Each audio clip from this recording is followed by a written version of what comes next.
"We are simply reverting to what we followed, a moderate Islam open to the world and all religions," he said.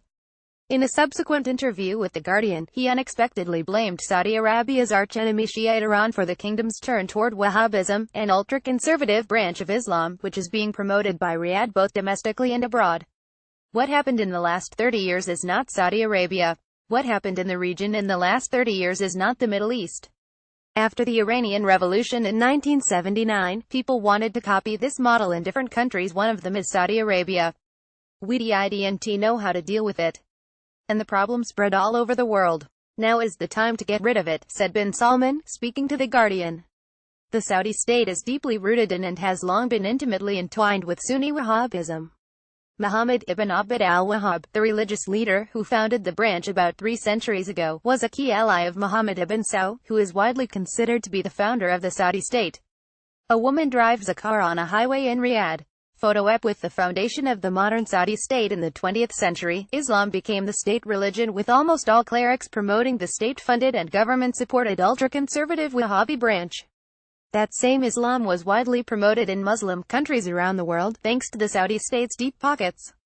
This sudden royal criticism of the kingdom's long-held religious practices provoked skepticism from critics of the Saudi leadership. Then Saudi Defense Minister and Deputy Crown Prince Mohammed bin Salman in the Oval Office with U.S. President Donald Trump in March. Photo op. Madawi al-Rashid, a Middle East scholar at the London School of Economics, argued in an email that Saudi Arabia was not one of the many countries where moderate Islam turned ultra-conservative, but was instead an exception.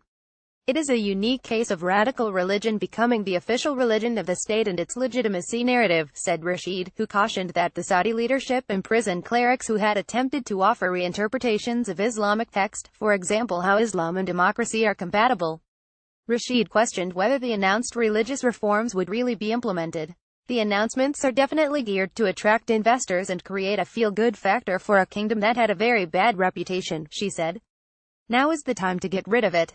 Mohammed bin Salman on radical Islam. "It is unclear how a moderate Islam in Saudi Arabia would look like, but I think what Mohammed bin Salman is trying to mainly achieve is to send out a PR message that he is a Western ally in the fight against terrorism and that he stands for a modern future," said Sebastian Sons, an associate fellow with the German Council on Foreign Relations who focuses on Saudi Arabia.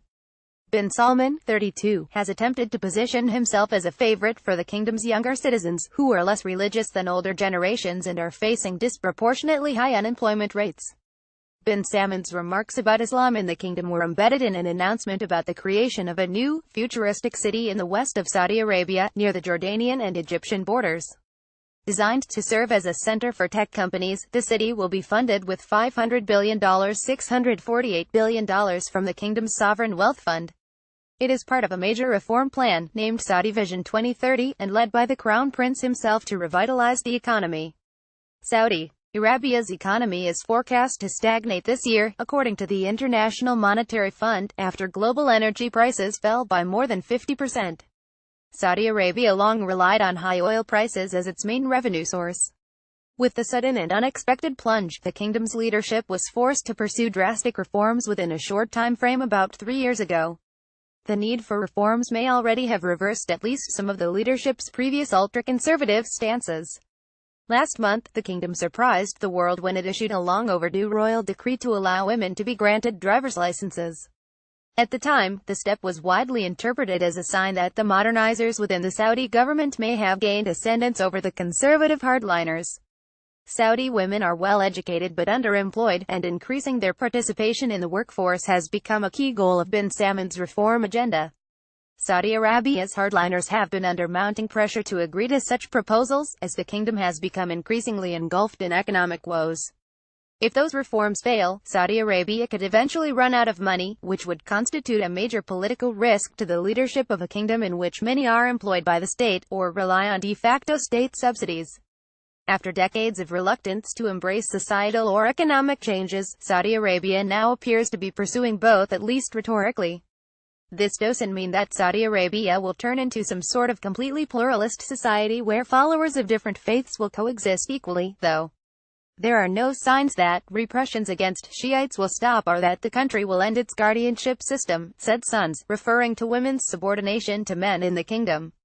Although Saudi clerics have much less influence today than they used to have 10 or 15 years ago and have been rather quiet about the reforms, I cannot imagine that the Crown Prince would risk to completely relinquish that bond, said Sons. Continued repressions against Shiites in the kingdom and anti-Iranian messaging, for instance, might placate Wahhabi clerics. Their lack of public criticism may also be due to fears of being arrested, however. Reforming Islam does not mean simply allowing women to drive or wear bikinis, cautioned Rashid. Washington Post.